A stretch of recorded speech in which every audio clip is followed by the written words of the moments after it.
تو بہرحال تیل کی قیمتوں کا سارا معاملہ آبنہ ہرمز سے جڑا ہے. بین الاقوامی سمندری گزرگاہ اس وقت کس کے کنٹرول میں ہے، یہ ایک پہیلی بنی ہوئی ہے.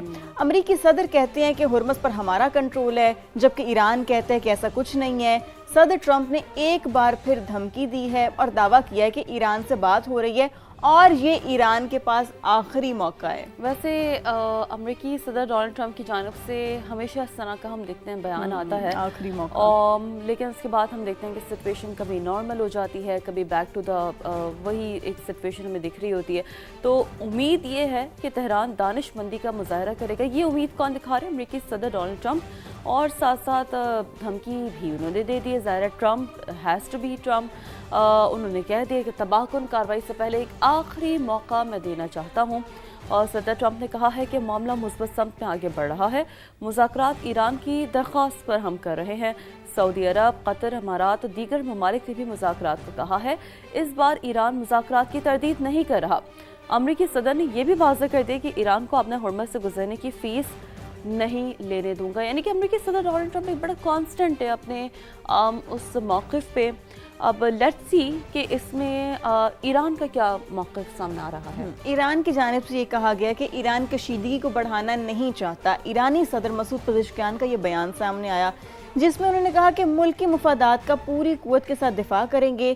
پھر ساتھ ہی ساتھ ترجمان ایرانی وزارت خارجہ کا رد عمل بھی سامنے آ گیا.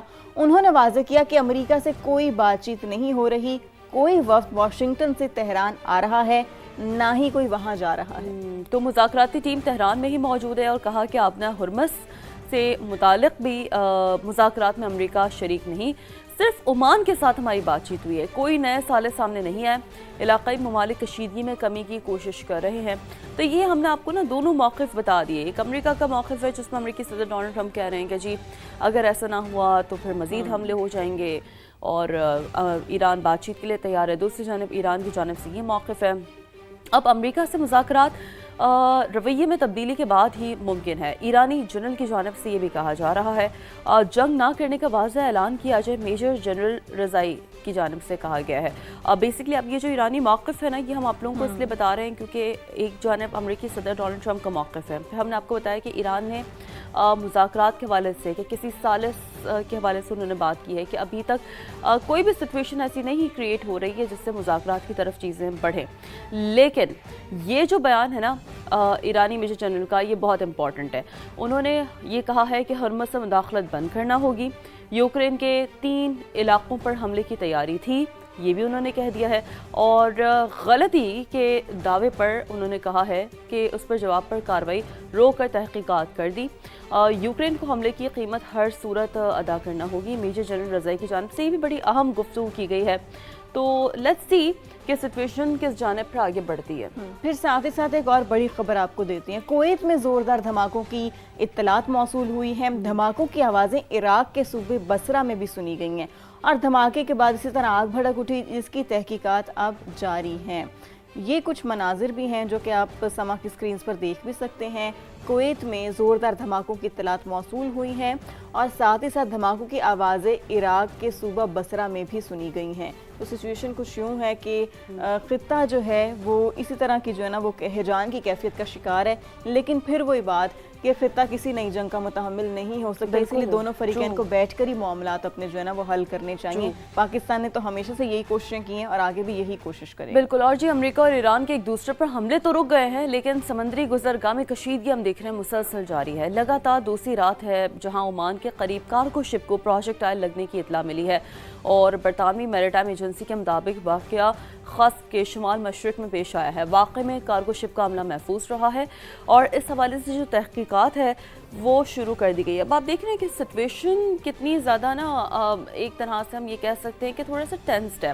اب بہت ساری ایک مکس سچویشن ہے جس میں بات کرنے کے لیے ہمارے ساتھ موجود ہیں تجزیہ کار عبداللہ حمید گل صاحب.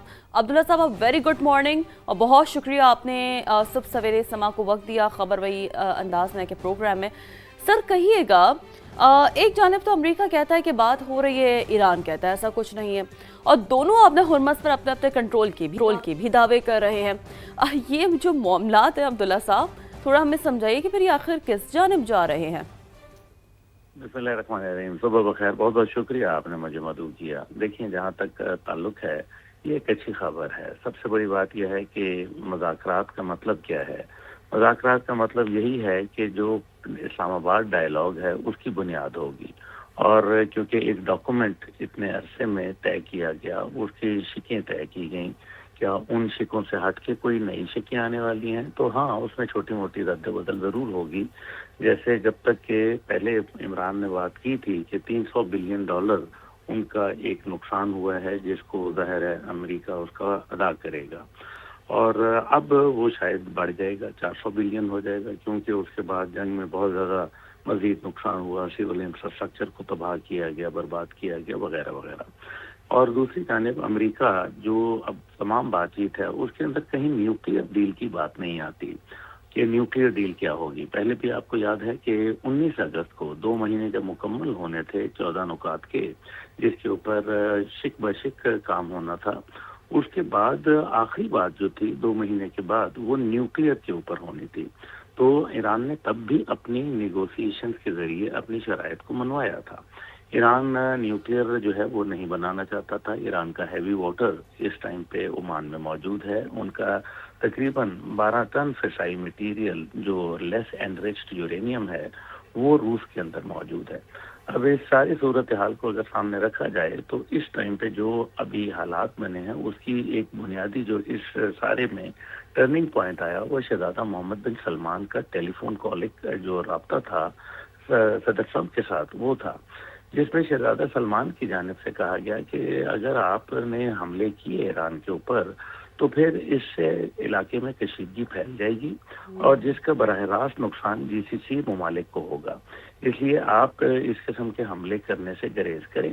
بصورت دیگر ہم آپ کی ایئر اسپیس اور اپنی لینڈ کے اوپر جو آپ کی فیسلٹیز ہیں، یعنی کہ جو آپ کے امریکی اڈے ہیں، ان کو ہم وہاں سے اب مزید ان کو برداشت نہیں کریں گے.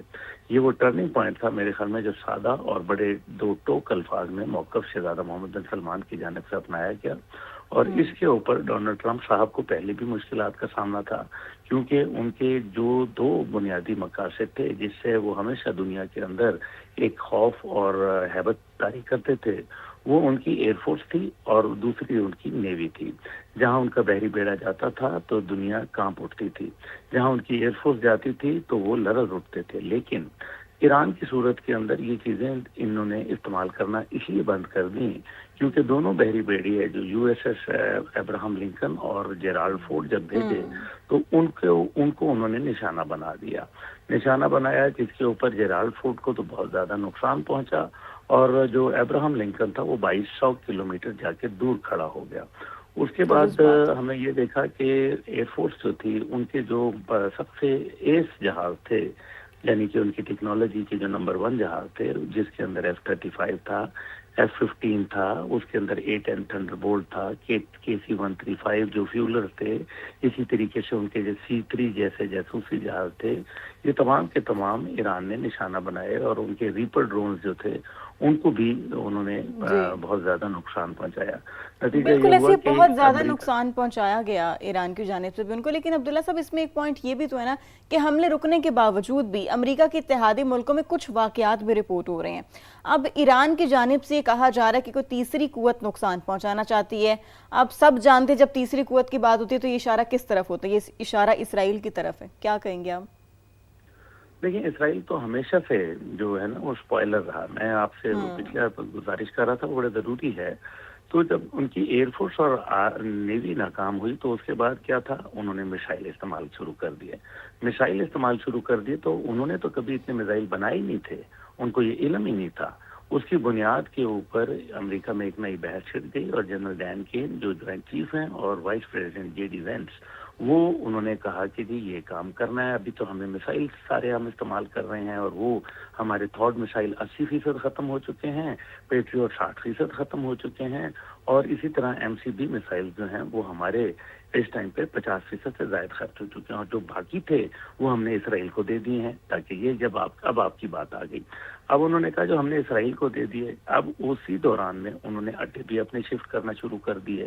اور اب دیکھیں جو عراق کے اندر ان کا ارگل بیس ہے اس کو انہوں نے ستمبر میں خالی کرنا ہے. تو کہا یہ جا رہا ہے کہ یہ روٹین میٹر ہے. روٹین میٹر نہیں ہے کیونکہ ماضی کے اندر اس کے اندر توسیع ہوتی رہی ہر بات, لیکن اس سال یہ توسیع نہیں ہو رہی. اور دوسری جانب ہم نے دیکھا کہ عراق بہت زیادہ اس کے وزیر اعظم ایکٹیو نظر آئے, اور یہ بھی باتیں آ رہی ہیں کہ کویت کو انہوں نے اپنا واپس جو ایک ان کا پہلے صوبہ تھا وہ کلیم کرتے ہیں کیونکہ کویت بھی ہمارا ہے. اس لیے کویت کی جو ٹیریٹوریل بارڈرز ہیں اب ان کو ایک انتہائی سے زیادہ شدید خطرہ ہے, اور یہی وجہ ہے کہ کویت کے اوپر حملوں کی رفتار بہت زیادہ تیز ہو چکی ہے, جس کا ابھی آپ نے بھی صبح ذکر کیا. دیکھیے